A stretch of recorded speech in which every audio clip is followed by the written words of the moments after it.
कक्षा 12वीं भौतिक विज्ञान। मैं आर.एस. प्रसाद। आज हम धारा का चुंबकीय प्रभाव पढ़ेंगे। यदि मेरे वीडियो को अभी तक सब्सक्राइब नहीं किया है तो सब्सक्राइब कर लें, जिससे आने वाले वीडियो का नोटिफिकेशन आपको जल्दी से जल्दी मिल सके। धारा का चुंबकीय प्रभाव में सबसे पहले नाम आता है वैज्ञानिक ऑर्स्टेड का। ऑर्स्टेड ने सबसे पहले धारावाही चालक के कारण चुंबकीय क्षेत्र का पता लगाया। ये एक धारावाही चालक है, यानी इसमें एक विद्युत धारा आई ऊपर की ओर बह रही है, तो इसके चारों ओर वृत्ताकार रूप में जो है चुंबकीय बल रेखाएं उत्पन्न हो जाती हैं, और इसी से पता लगता है कि हर एक स्थान पर चुंबकीय बल रेखाओं की दिशाएं समान नहीं हैं, अलग अलग हैं।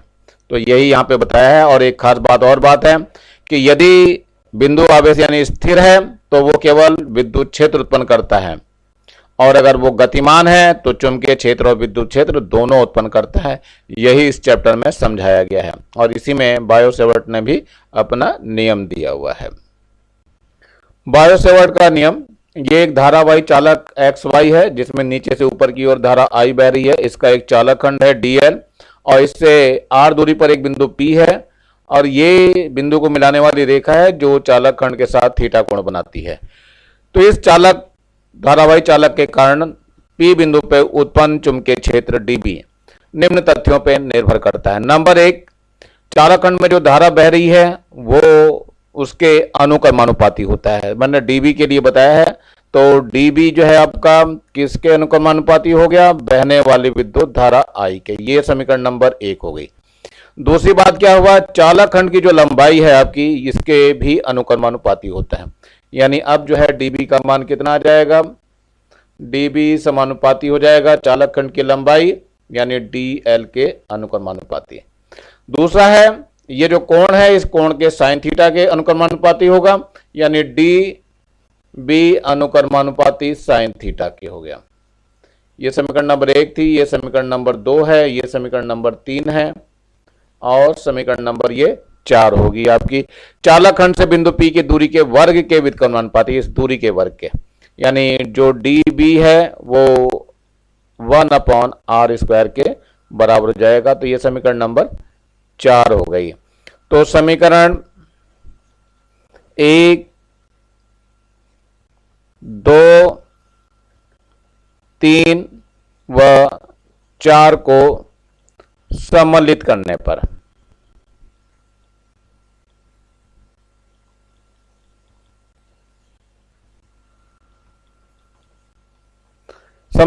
क्या हो जाएगा? dB का मान जो है वो dB समानुपाती किसके हो जाएगा?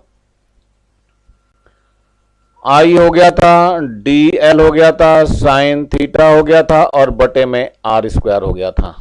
अब ये समानुपाती का चिन्ह हटाते हैं तो एक नियतांक आता है कि I dl साइन थीटा बटे r²। लेकिन यहाँ पर जो k का मान है वो μ0/4π है। ये μ0/4π है, जिसका मान जो होता है μ0/4π का मान 10⁻⁷ होता है। तो ये आपको ध्यान रखना है। तो ये मान जो हो जाएगा dB बराबर कितना हो जाएगा? μ0/4π और I dl साइन थीटा और बटे में r²। यही बायो-सेवर्ट का नियम है। अब इस बायो-सेवर्ट के नियम के अनुसार चुंबकीय क्षेत्र की दिशा को हम कैसे दर्शाएंगे?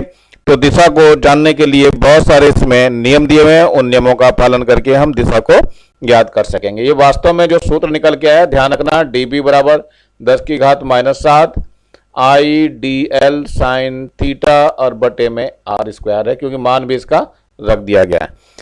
मात्रक की बात आती है, इसका मात्रक जो है टेस्ला एम्पियर प्रति मीटर है। μ0 का मान है ये टेस्ला एम्पियर प्रति मीटर, और ये चुंबकीय क्षेत्र का मात्रक होता है वेबर प्रति मीटर स्क्वायर। चुंबकीय क्षेत्र की दिशा दर्शाने के लिए कुछ नियम दिए हुए यहाँ पे। तो पहला है मैक्सवेल का दक्षिणावर्ती पेंच का नियम। जिस प्रकार से हम किसी स्क्रू को टच करते हैं, मतलब कसते हैं, कसने के लिए हमें घुमाना पड़ता है, वही उसकी दिशा होती है। तो ये यहाँ पर मैक्सवेल का दिया हुआ है। इस नियम के अनुसार किसी दक्षिणावर्त पेंच को धारावाही चालक के अंदर रख करके वह मान लेते हैं उसे इस प्रकार घुमाया जाए कि पेंच चालक में बहने वाली धारा की दिशा में गति करे, तब अंगूठा चुंबकीय बल रेखाओं को दर्शाएगा। इस वक्त जो अंगूठा होगा वो चुंबकीय बल रेखाओं को दर्शाएगा। चलिए दाहिने हाथ के अंगूठे का नियम देखते हैं। दाहिने हाथ के अंगूठे का नियम, इस नियम के अनुसार कल्पना करना है कि किसी धारावाही चालक को दाएं हाथ में इस प्रकार पकड़ा गया कि अंगूठा धारा की दिशा में हो, तब मुड़ी हुई अंगुलियां चुंबकीय क्षेत्र की दिशा को इंगित करती है। मतलब ये जो अंगूठा अगर धारा की दिशा को दर्शा रहा है ऊपर की ओर, तो ये उंगलियां जो दिखाई दे रही हैं ये चुंबकीय क्षेत्र को दर्शाएंगी। ऐसे ही यह स्क्रू को जब हम टाइट करते हैं तो टाइट करते समय जो क्लॉकवाइज घूमता है वो उसकी दिशा को दर्शाता है। ऊपर वाले नियम से नीचे वाले नियम से अंगूठे की जो अंगुलियां, अंगूठा तो धारा की दिशा को दर्शाते हैं लेकिन अंगुलियां जो है वो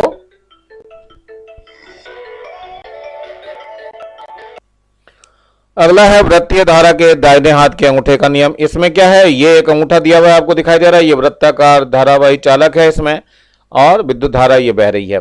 तो इसमें इस प्रकार से दाहिने हाथ को जोड़ा जाता है कि उंगलियां वृत्तीय तार में बहने वाली धारा की दिशा में हो जाए, यानी ये उंगलियां हैं इसकी वृत्तीय धारा की दिशा हो जाए, तो अंगूठा चुंबकीय क्षेत्र की दिशा को दर्शाता है।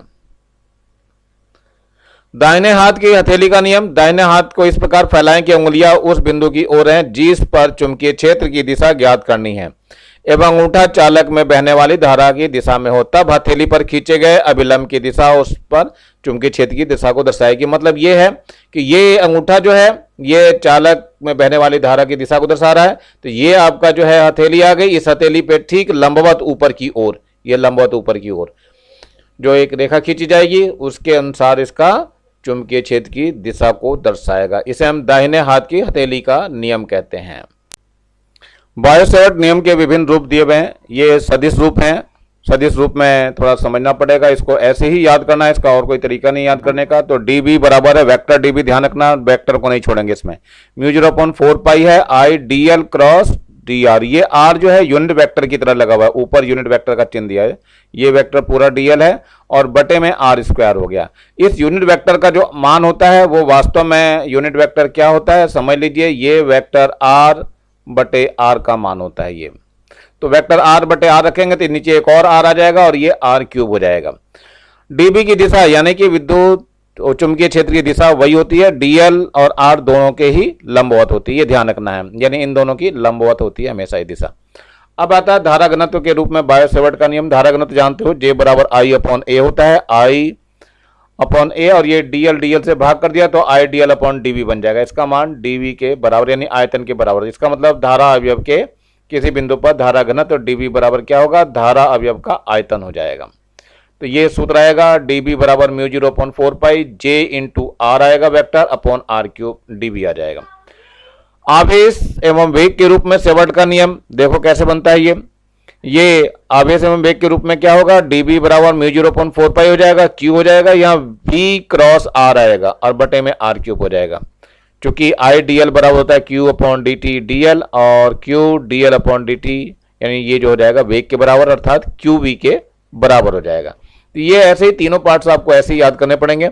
अब बायो-सैवर्ट में और कूलाम के नियम में बहुत सारी समानताएं हैं, वही समानताएं यहाँ पे बताने जा रहे हैं। जैसे यहाँ dB बराबर है μ0/4 IdL into R upon R square, Biot Savart का नियम है ये। यहाँ पर कूलाम का क्या नियम था, F बराबर 1/4πε0 Q1 Q2 upon R square और ये आर कैप थी यहाँ पे, तो ये वेक्टर फॉर्म था जिसके कारण ये दिया हुआ था।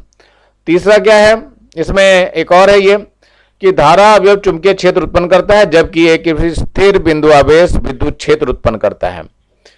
और इधर थर्ड नंबर है, बिंदु आवेश के कारण उत्पन्न चुंबकीय क्षेत्र त्रिज्यीय होता है किंतु किसी धारा अवयव द्वारा उत्पन्न चुंबकीय क्षेत्र लंबाई दिशा dl एवं एकांक सदिश r दोनों के ही लंबवत होता है। इनमें दो के लंबवत होता है और इसके कारण त्रिज्य क्षेत्र में होता है। यही इनमें समानताएं और अंतर है। यहाँ पर सीधे लंबे धारावाही चालक के कारण चुंबकीय क्षेत्र में निकालना है। इसके लिए मैं ये जो बोल रहा हूँ इसको आपको कॉपी में लिखना पड़ेगा, पहले इसकी लैंग्वेज लिखनी पड़ती है तब जाकर के आर्टिकल सिद्ध होता है, तो आप लोग लिख लेंगे, मैं बोल दे रहा हूँ इसमें। माना XY एक धारावाही चालक है जिसमें बहने वाली विद्युत धारा I है और इसके किसी चालक खंड की लंबाई ये स्मॉल dl है और इस क्यू बिंदु से ए दूरी पर एक बिंदु पी है जहां पर हमें चुंबकीय क्षेत्र ज्ञात करना है। इसके इस चालक खंड डीएल से दूरी स्मॉल आर है और इस चालक की क्यू से इस ओ बिंदु तक की लंबाई स्मॉल एल है। अब इसमें ये कोण हमने फाई मान लिया है। ये जो छोटा सा कोण दिखाई दे रहा है ऊपर वाला फाई 2 कोण हो गया, नीचे वाला फाई 1 हो गया है और एक्स वाई एक धारावाही चालक हो गया जिसमें आई धारा बह रही है। तो चलते हैं देखते हैं इसको क्या क्या होता है। तो पहले हम डीबी का मान निकालते हैं इस चालक खंड के कारण।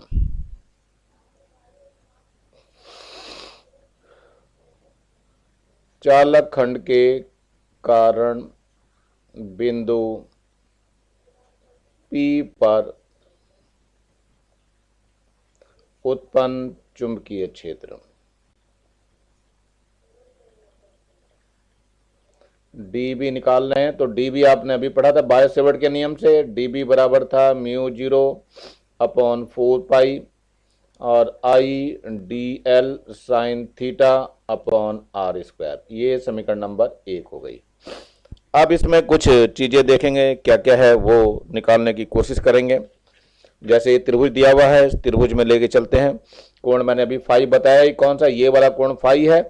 तो त्रिभुज ओ क्यू बी में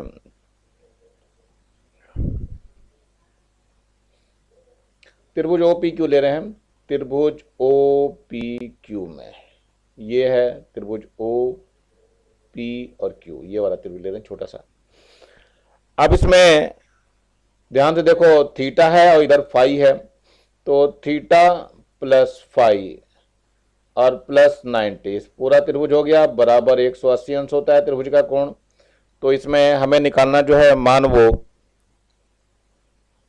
थीटा का निकाल दीजिए। तो थीटा बराबर हो जाएगा 180 माइनस 90 और माइनस 5।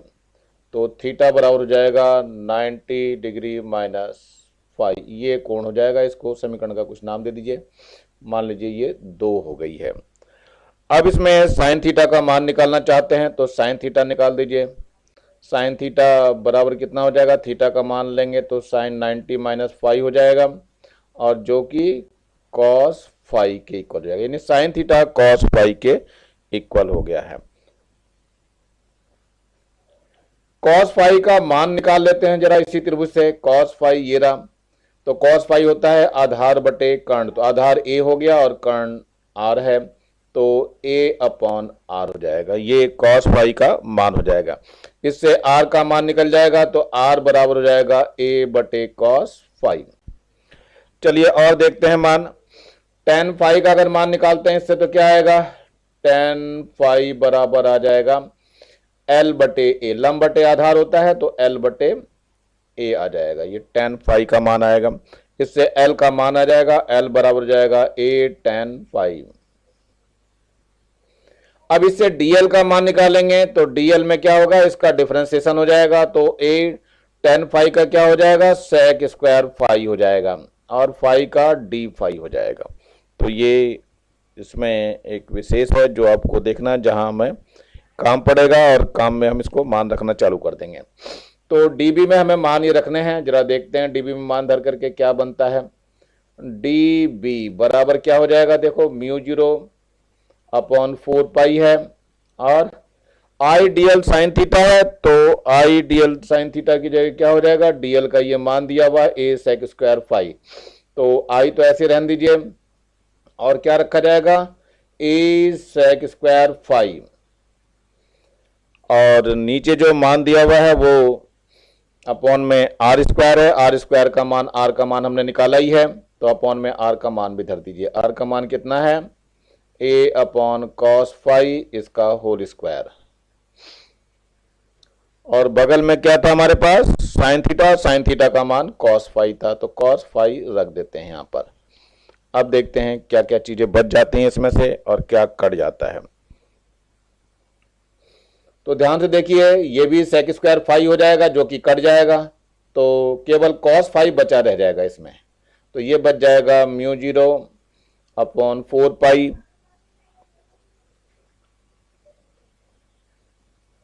एल अपॉन एक ए बच जाएगा कि ऊपर ए है नीचे ए स्क्वायर है तो एल अपॉन ए हो जाएगा और कॉस फाई आ जाएगा, ये कॉस फाई के रूप में आ जाएगा।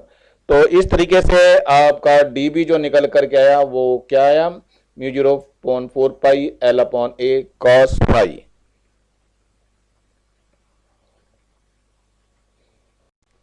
अब ये जो सूत्र है डी बी बराबर mu 0.4 pi I upon A cos phi D phi, इसको मैं दोबारा लिख करके दे रहा हूं। डी बी बराबर हो गया म्यू 0.4 पाई आई अपॉन ए और कॉस फाई और साथ में डी फाई और आया। अब इसका हम अगले पेज पे चलेंगे और उसका समाकलन वगैरह करके हम बी निकालेंगे। यहाँ पे लिमिट देख लेते हैं जरा। यहाँ पे ध्यान देखो, नीचे फाई 1 जो है माइनस की तरफ जा रहा है, तो माइनस फाई 1 से लेके और फाई 2 तक इसकी लिमिट बन जाएगी। तो चलते हैं लिमिट की तरफ भी लेकर के देखते हैं क्या होता है इसमें। अब ये आ गया, तो बी जब निकालेंगे तो ध्यान रखना ये लिमिट आ जाएगी माइनस फाई 1 से लेकर के फाई 2 तक आएगा और म्यू 0.4 पाई है, आई अपॉन ए है और कॉस फाई है और डी फाई है। इसमें जो कांस्टेंट है इनको बाहर निकाल लेते हैं, तो म्यू 0.4 पाई आई अपॉन ए तो बाहर आ जाएगा और ये समाकलन माइनस का फाई 1 है और यहाँ फाई 2 है, कॉस फाई है और डी फाई है। यहाँ पर ये डी फाई है। अब इसका हम समाकलन करेंगे तो कॉस का साइन होता है, तो म्यू 0.4 पाई आई अपॉन ए हो गया, इसका समाकलन निकल के कितना आएगा, साइन फाई हो जाएगा और जो लिमिट आ जाएगी माइनस फाई 1 से लेकर के फाई 2 आ जाएगी। तो ये हो जाएगा म्यू 0.4 पाई आई अपॉन ए, एक बार अपर लिमिट रखेंगे तो साइन फाई 2 हो जाएगा माइनस साइन माइनस का फाई 1 हो जाएगा। तो ये आ जाएगा म्यू 0.4 पाई आई अपॉन ए और ये क्या हो गया, साइन फाई 2 माइनस ये प्लस हो जाएगा अब साइन फाई 1। तो वास्तव में ये जो सूत्र आया यही सूत्र जो है आपका बी का है। अब इसमें कई सारी कंडीशंस लग जाएंगी, वो कंडीशन ही आपको बतानी है। जरा कैसे कैसे लगती हैं देखते हैं हम इसको, कौन कौन से मान इसके अंदर आ जाते हैं। अब इसमें अगर अनंत लंबाई लेते हैं तो क्या हल होता है, अनंत लंबाई के लिए, अनंत लंबाई के लिए फाई 1 का मान 90 हो जाएगा और फाई 2 का मान भी 90 हो जाएगा, रख दीजिए। तो b बराबर कितना आ जाएगा, म्यू 0.4 पाई आई अपॉन ए हो जाएगा और ये जो मान आएगा साइन 90 प्लस साइन 90, साइन 90 का मान 1 होता है, तो म्यू 0.4 पाई हो जाएगा, आई अपॉन ए हो जाएगा और ये 1 प्लस 1 यानी 2 हो जाएगा। तो सूत्र आ जाएगा म्यू 0.4 पाई आई अपॉन ए और यहाँ पे 2 आ जाएगा, तो 2 आई अपॉन ए आ जाएगा। तो ये एक कंडीशन आ गई, ये पहली कंडीशन है अनंत लंबाई के लिए, ये फर्स्ट कंडीशन आई हमारी। सेकंड है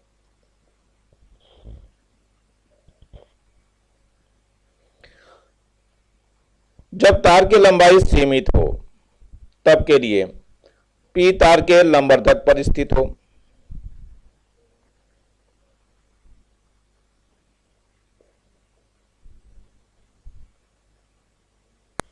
सेकंड स्थिति है जब तार की लंबाई असीमित हो तथा पी बिंदु जो है तार के किसी किनारे x के समीप हो। मान लिया ये x बिंदु इसके समीप आ गया। अब इसमें फाई 1 का मान तो 0 हो जाएगा लेकिन फाई 2 जो है वो 90 हो जाएगा, तो हम b का मान निकाल लेंगे। तो b बराबर हो जाएगा म्यू 0/4 पाई आई अपॉन ए, इसमें मान जो आएगा साइन का 90 आ जाएगा और प्लस साइन 0, साइन 0 का मान 0 ही हो जाएगा, तो म्यू 0/4 पाई हो जाएगा, आई अपॉन ए हो गया, साइन 90 का मान 1 और इसका 0 हो जाएगा। तो कुल मिलाकर के म्यू 0/4 पाई आई अपॉन ए आ जाएगा। ये बी का मान होगा जब पी बिंदु एक किनारे पर होगा, इसके केस में है। इस प्रकार लंबाई के लिए पी का जो बिंदु की स्थिति है उसके अनुसार मैंने बताया आपको, इस 3 स्थितियां खड़ी हुई थी। एक तो फाई 1 बराबर फाई 2 बराबर फाई हो जाए तो बी बराबर mu 0/4 pi I upon A 2 sine phi हो जाएगा। यदि φ1 बराबर φ2 बराबर 90 हो जाए तो इस केस में b बराबर mu 0 upon 4 pi I upon R हो जाएगा। साइन 90 जुड़ के 2 आ जाएंगे तो 2i अपॉन ए हो जाएगा। और इसी तरह से जब p बिंदु किसी एक किनारे के नजदीक हो तब φ1 बराबर 90 और φ2 बराबर 0 हो जाएगा। उस केस में साइन 90 प्लस 0 हो जाएगा, यानी ये 1 हो जाएगा और ये 1 हो जाएगा। तो mu 0 upon 4 pi I upon R, जैसा कि मैंने पीछे आपको करके दिखाया था। माना वृत्ताकार लूप के केंद्र पर चुंबकीय क्षेत्र निकालना है हमें। तो माना एक धारावाही वृत्ताकार लूप का केंद्र O है, त्रिज्या इसकी R है और ये एक चालक खंड DL है। इससे इस बिंदु पर हमें एक निकालना है। तो मान लिया ये चुंबकीय क्षेत्र DB है। तो DB का सूत्र बायो-सेवर्ट से हमने बता ही रखा है आपको। तो ये हो जाएगा म्यू 0 अपॉन 4 पाई और I DL sine theta upon R square, ये था सूत्र हमारा। यहाँ पे थीटा बराबर 90 है, क्योंकि थीटा बराबर 90 डिग्री तो साइन 90 डिग्री का मान 1 हो जाएगा। तो DB का मान जो निकल के आएगा mu 0 upon 4 pi I DL upon R square. Sine theta का मान 1 हो जाएगा, साइन 91 होता है, तो उसको हमें लिखने की जरूरत नहीं है। अब क्या करना है, हमें पूरा मान निकालना है। पूरा मान के लिए देखते हैं b निकालना है। तो b बराबर जो हो जाएगा वास्तव में समाकलन हो जाएगा mu 0 upon 4 pi I DL upon R square हो जाएगा।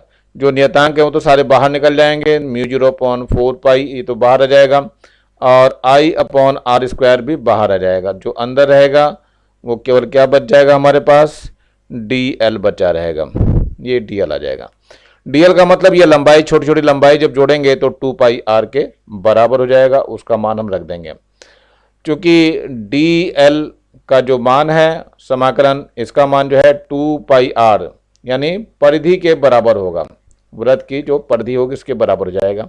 तो b का मान देखो क्या आ जाएगा, म्यू 0 अपॉन 4 पाई है और i अपॉन आर स्क्वायर है और इसका मान 2 पाई आर आ गया। एक आर से ये आर कट जाएगा और पाई से ये पाई भी कट जाएगा और यहाँ से कट करके एक 2 आ जाएगा। तो b का मान वास्तव में म्यू 0.2 और i अपॉन आर आ जाएगा। तो ये एक सूत्र होगा जिसके कारण हम चुंबकीय क्षेत्र को निकाल सकेंगे।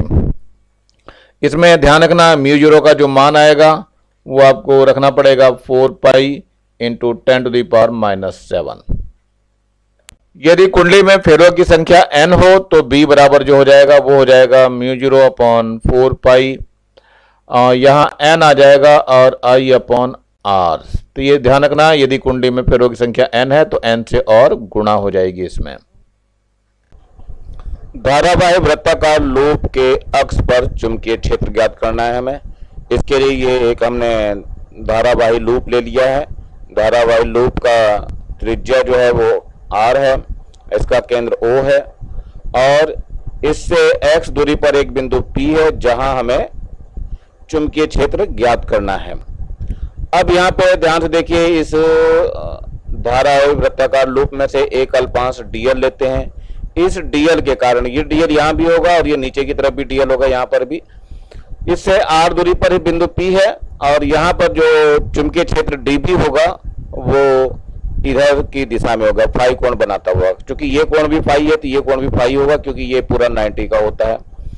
तो इसमें हम अब DB को निकालना चालू करेंगे। पहले जो है ये जो कुछ भी हमने बताया ये सब माना लिखना पड़ेगा। इसका मतलब मैं जो है लिखने वाला सब जो है आपको बोल दे रहा हूं, आप लोग लिख करके काम चला लेंगे। चलो देखते हैं।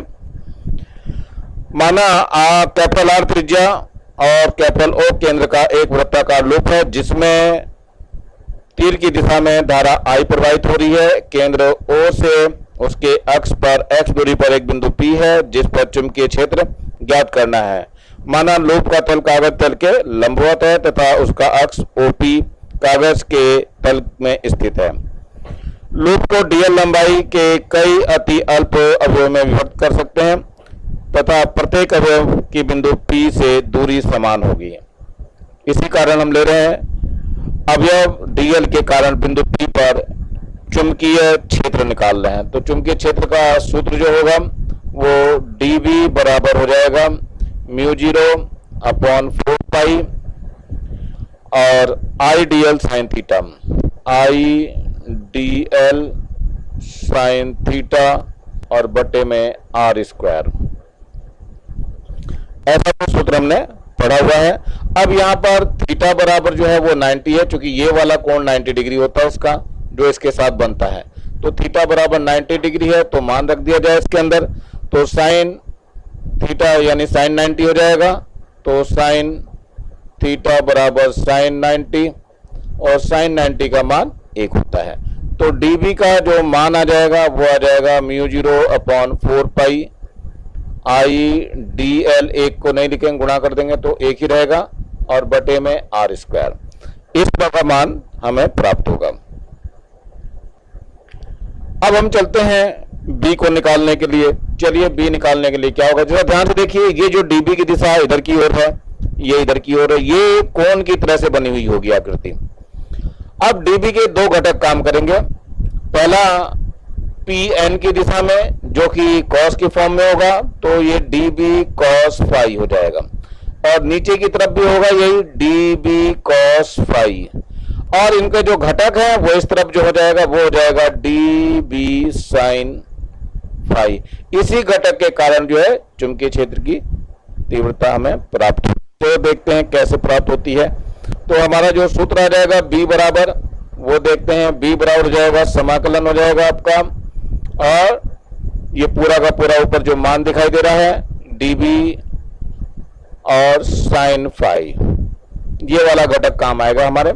अब डीबी का मान धर देते हैं, लिमिट की बात करते हैं, पहले मान धर लेते हैं फिर देखते हैं। ये डीबी है, डीबी का मान है ऊपर दिया हुआ है μ0/4 और I D L upon R square और साइन फाई, ये मान आ गया आपका। अब इसमें थोड़ा सा आगे बात करते हैं हम लोग कि इसको कैसे निकाला जाएगा और क्या करा जाएगा।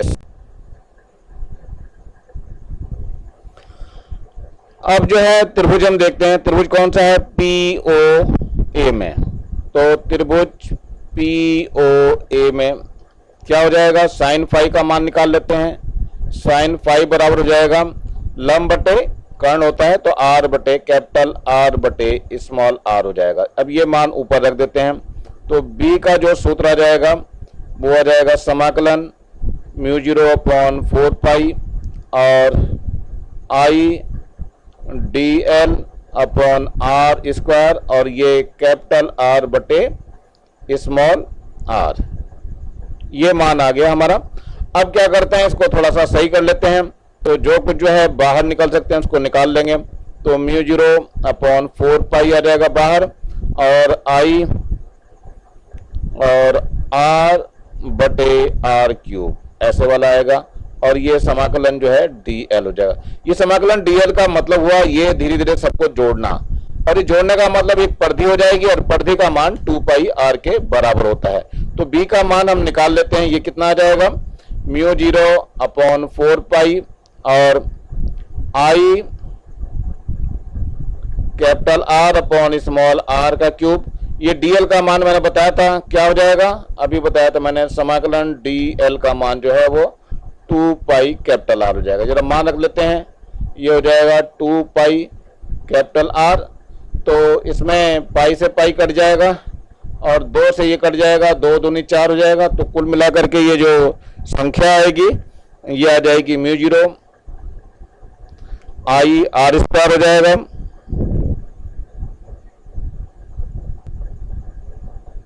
और बटे में 2r क्यूब।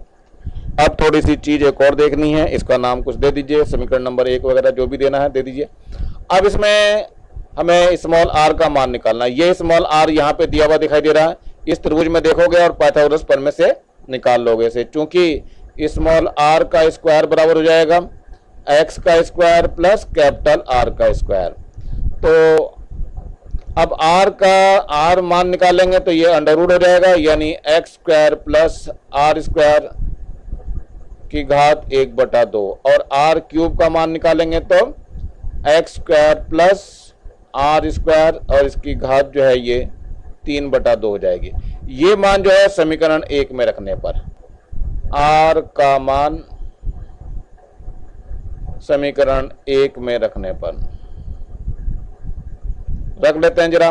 तो बी का जो मान आ जाएगा वो कितना आ जाएगा, म्यू 0 आई आर स्क्वायर और बटे में 2 आ जाएगा और साथ में यहाँ क्या होगा, X square plus R square की घात 3/2। तो ये इसका सूत्र हो गया जो कि इसके अक्ष पर है स्थित बिंदु P पर चुंबकीय क्षेत्र की तीव्रता ज्ञात करने के लिए। अब यदि कुंडली में फेरों की संख्या n है तो n से और गुणा हो जाएगा। तो इसमें देखते हैं, यदि कुंडली में फेरों की संख्या कैपिटल N हो तो B का जो सूत्र है वो इसमें गुणा हो जाएगी, बस म्यू 0 हो जाएगा, N हो जाएगा, I हो जाएगा, R स्क्वायर हो जाएगा और बटे में 2 है और R square plus x square की घात 3/2। अब यहाँ पे स्थितियां कुछ खड़ी होती हैं। पहली स्थिति ले रहे हैं हम लोग।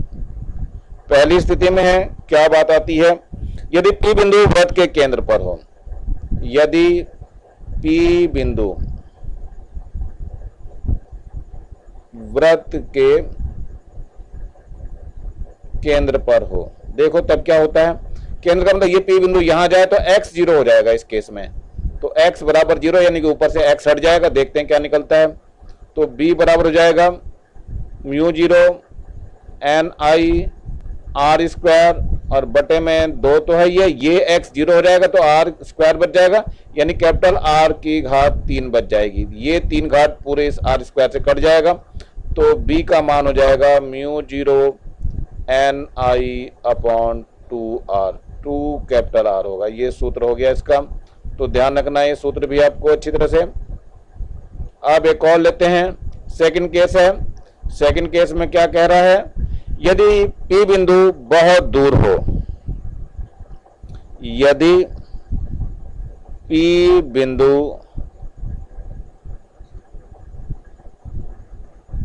लूप से बहुत दूर हो,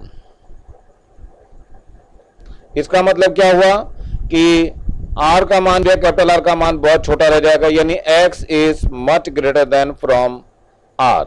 तो यहां से R गायब हो जाएगा, इसमें से इसी सूत्र में से R को गायब कर देंगे। अब X की फॉर्म में ये समीकरण रह जाएगी। तो B बराबर कितना हो जाएगा, ये हो जाएगा म्यू 0 और N I capital R square और बटे में कितना हो जाएगा, ये x की घात 3 हो जाएगी यानी कि 2x की घात 3 हो जाएगा ये। तो इस तरह का जो है ये सूत्र आ जाएगा। ध्यान रखना है इसमें कैपिटल R जो है हट जाएगा, नीचे वाला केवल हटेगा। तो ये सूत्र आपका आ गया। एम्पियर का परिपथीय नियम ये पढ़ने जा रहे हैं हम लोग। तो इसमें क्या था, जैसे हमने गॉस की प्रमेय पढ़ी थी उसमें विद्युत क्षेत्र था और यहाँ पर चुंबकीय क्षेत्र काम करेगा उसकी जगह पे, और जहां आवेश लिया था वहां पर ये धारा आई काम करेगी। तो बस यही है इसमें बस अंतर, और बाकी सब कुछ वैसे ही, सिद्ध भी वैसे ही करना है आपको। चलिए देखते हैं क्या नियम था। किसी बंद वक्र के लिए चुंबकीय क्षेत्र B का रेखीय समाकलन बंद वक्र द्वारा घेरे गए क्षेत्रफल में उपस्थित कुल धारा I का म्यू 0 गुना होता है। यानी ये जो हुआ म्यू 0 गुना मतलब ये है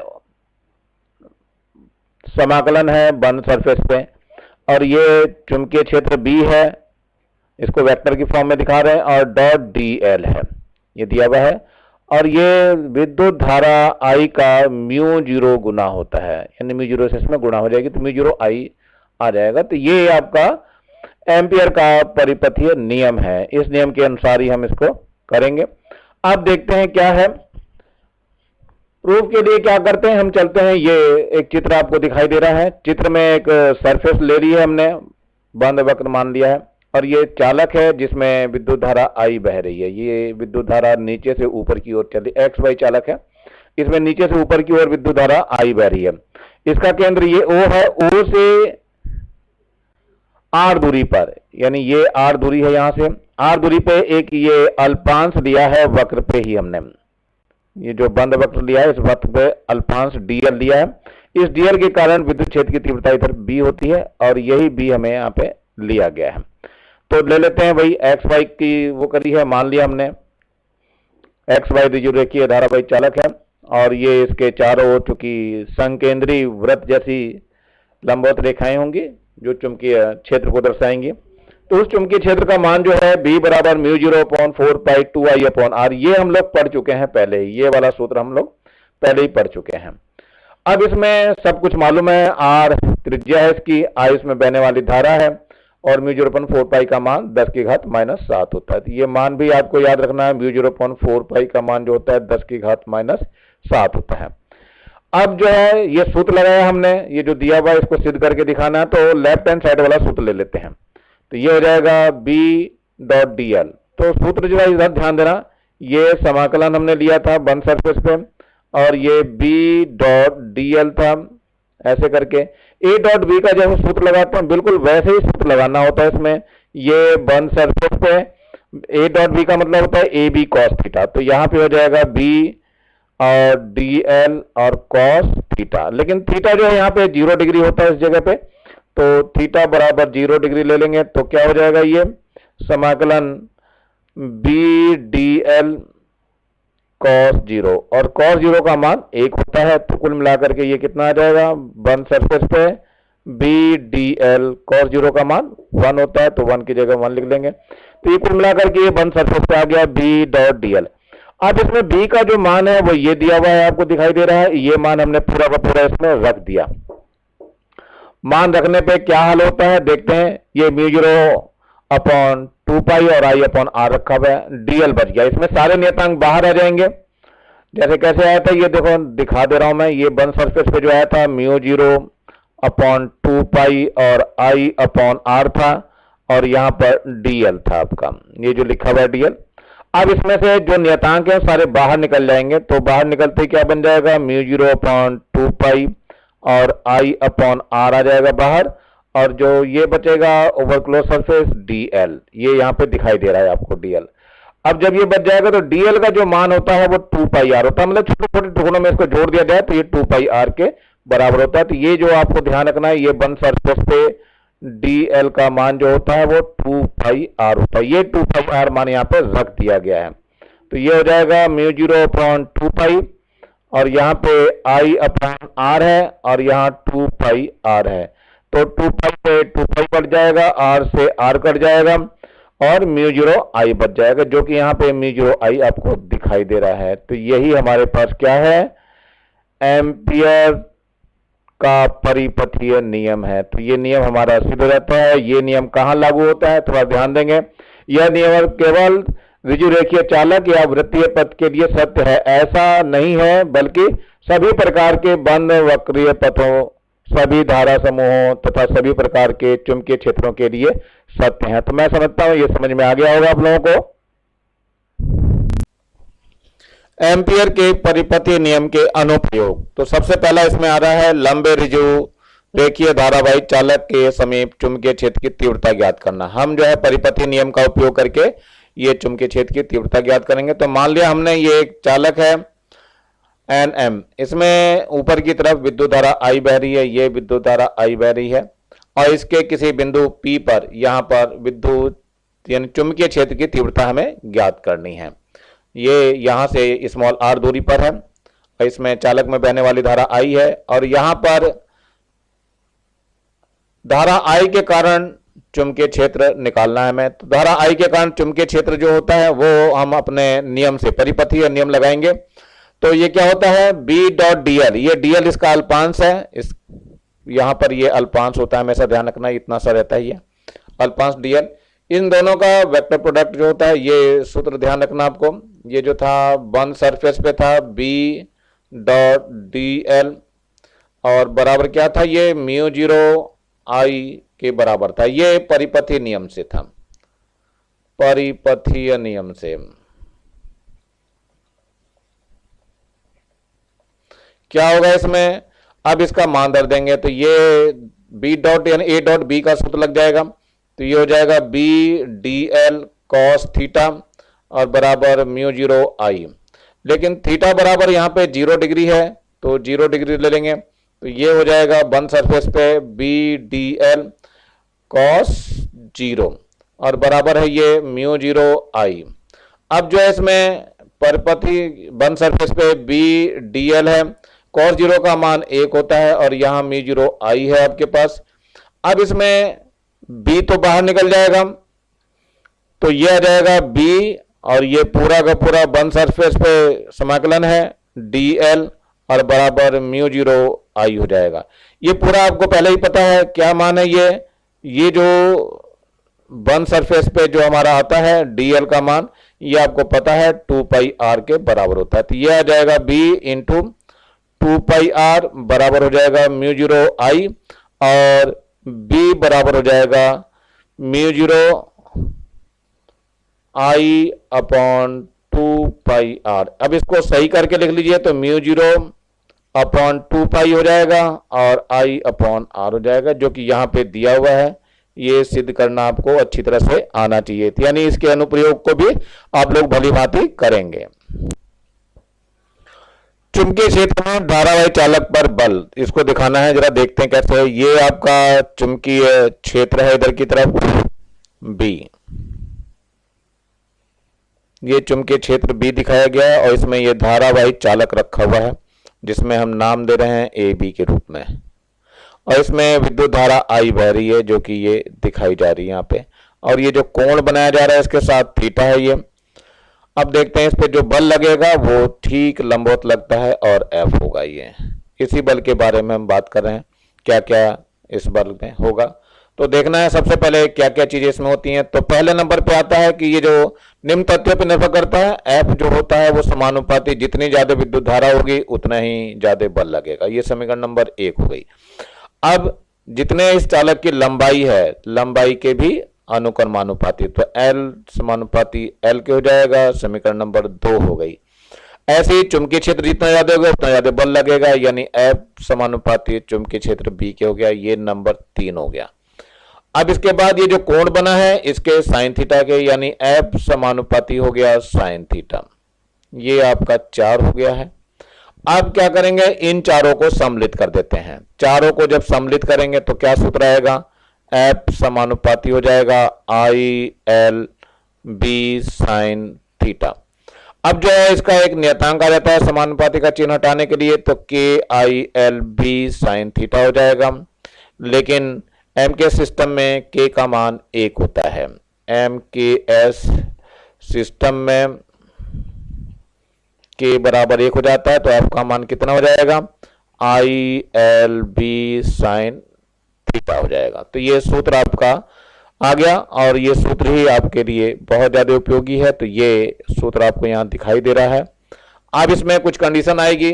पहली तो ये कंडीशन कि थीटा बराबर जब 90 ले लेते हैं, तो कंडीशन आपको ध्यान रखनी है, कंडीशन यहां लिखी हुई है सारी। पहली कंडीशन ले रहे हैं हम थीटा बराबर 90 डिग्री, तो क्या हो जाएगा, एफ बराबर हो जाएगा आई एल बी साइन 90 और साइन 90 का मान 1 होता है, तो आई एल बी आ जाएगा, इसका मान 1 आ जाएगा। तो ये आई एल बी आ जाएगा, ये जो है मान अधिकतम होता है, ध्यान रखना।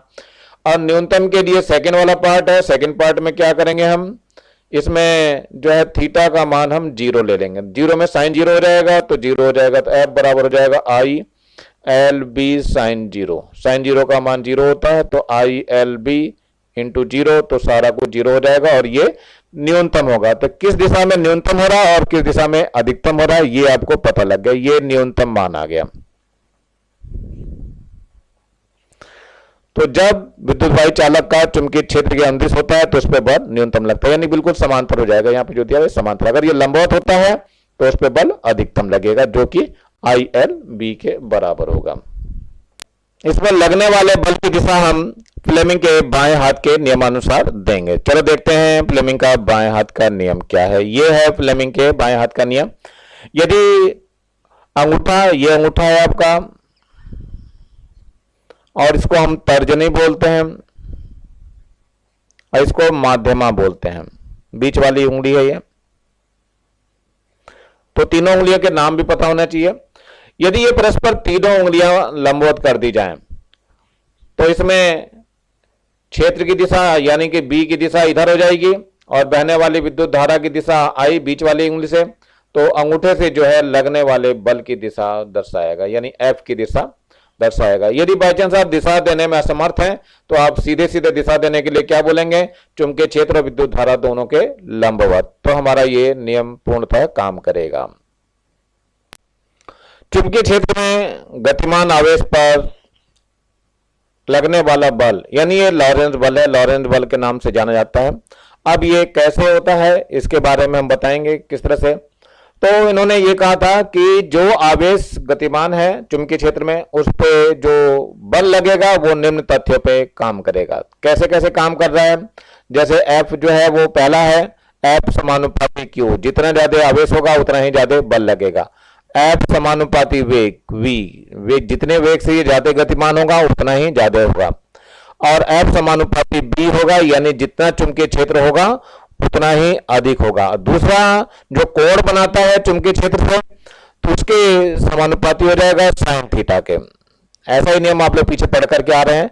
इन चारों को जब सम्मिलित करते हैं तो ये F समानुपाती हो जाएगा Q V B sine theta, ऐसा कुछ हो जाएगा। अब इसमें समानुपाती चिन्ह को हटाने के लिए एक नियतांक आता है तो K Q V B sine theta हो जाएगा। और एम के सिस्टम में के का मान 1 होता है, ध्यान रखना। एम के सिस्टम में के बराबर 1 होता है, 1 रख देंगे तो जो सूत्र आएगा एफ बराबर हो जाएगा Q V B sine theta. ये सूत्र आपको यहां पर दिखाई दे रहा है। यही जो है हमारा अभिष्ट व्यंजक है और यही क्या है, लॉरेंज बल है। इसका नाम लिख लेना, लॉरेंज बल के नाम से भी सूत्र आता है। जब कोई आवेशित कण किसी चुंबकीय क्षेत्र में प्रवेश करता है v वेग से तो उस पर वो बल काम करता है, वो लंबवत काम करता है उसकी गति के। तो गति के लंबवत कार्य करने के कारण जो है वो हमेशा एक वृत्ताकार मार्ग पथ का अनुसरण करता है। ये वृत्ताकार मार्ग आपको दिखाई दे रहा है। इस वृत्ताकार मार्ग की हमें त्रिज्या आज ज्ञात करनी है। चलो देखते हैं कैसे लगता है। तो जब गतिमान होता है तो उस पर एक लॉरेंज बल लगता है। लॉरेंज बल आप तो जानते हैं, लॉरेंज बल का भी सूत्र बताया मैंने। लॉरेंज बल का भी सूत्र हम पढ़ करके आ रहे हैं। ये था Q V B sine theta, लेकिन थीटा यहाँ पे क्या है, चूंकि थीटा इजिकल टू 90 डिग्री है तो ये आ जाएगा क्यू वी बी। सूत्र जो है क्यू वी बी हो जाएगा, जो कि यहां पे दिखाया जा रहा है। ये F बराबर क्यू वी बी हो गया, ये दिया है। समीकरण नंबर 1 हो गई है।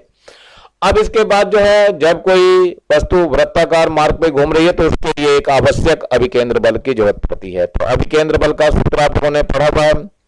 अभिकेंद्र बल क्या होता है, ये अभिकेंद्र बल होता है एम वी स्क्वायर बटे आर। तो ये एम वी स्क्वायर बटे आर ये कहां से प्राप्त होता है, इसी लॉरेंज बल से प्राप्त होता है, यानी ये दोनों बल बराबर हो जाएंगे। तो यहां पर बल का मान रख दिया है क्यू वी बी बराबर हो जाएगा एम वी स्क्वायर बटे आर। अब क्या हमें आर का मान निकालना है, तो आर को इधर ले आओ, इन सबको इधर ले आओ। तो आर बराबर हो जाएगा एम वी स्क्वायर बटे क्यू वी बी। तो ध्यान से देखो, एक वेग तो कट जाएगा, सिर्फ क्या बच जाएगा, आर बराबर बच जाएगा M V upon Q B. ये आपका दिया हुआ है सूत्र जो इसमें लिखा हुआ है। अब इससे एम वी जो होता है संवेग दिखाते हैं। एम वी संवेग का जो सूत्र होता है ये ध्यान रखना, P बराबर एम वी होता है। ये मान यहां रख दिया गया है, ये दिखाई दे रहा है आपको। तो उसका मान रखते ही ये R बराबर P अपॉन क्यू बी हो जाएगा। अब कण का आवर्तकाल कैसे निकालते हैं, ये वृत्त की परिधि और बटे वेग कर दें, यानी कि आवर्तकाल समय बराबर दूरी बटे चाल का लगाया सूत्र इन्होंने। समय बराबर दूरी बटे चाल। समय तो कैपिटल टी हो गया, दूरी परिधि के बराबर हो गई 2 पाई आर और चाल v के बराबर हो गई। तो ये जो है मान हमने इसमें r का मान रख दिया है। तो t बराबर कितना हो जाएगा 2 पाई अपॉन v है और r का मान कितना था M V upon Q B. तो रख दीजिए M V upon Q B. तो v से v कट जाएगा और जो बचेगा वो ये सूत्र बच जाएगा। कितना बच जाएगा 2 पाई m बच जाएगा और बटे में क्यू बी बच जाएगा। यही आवर्तकाल का सूत्र है जो कि बिल्कुल यहीं लिखा हुआ है, ये आपको यहां तक करना है। यही अभिष्ट व्यंजक है इसका। मेरे ख्याल से आप लोग भली प्रकार कर सकते हैं।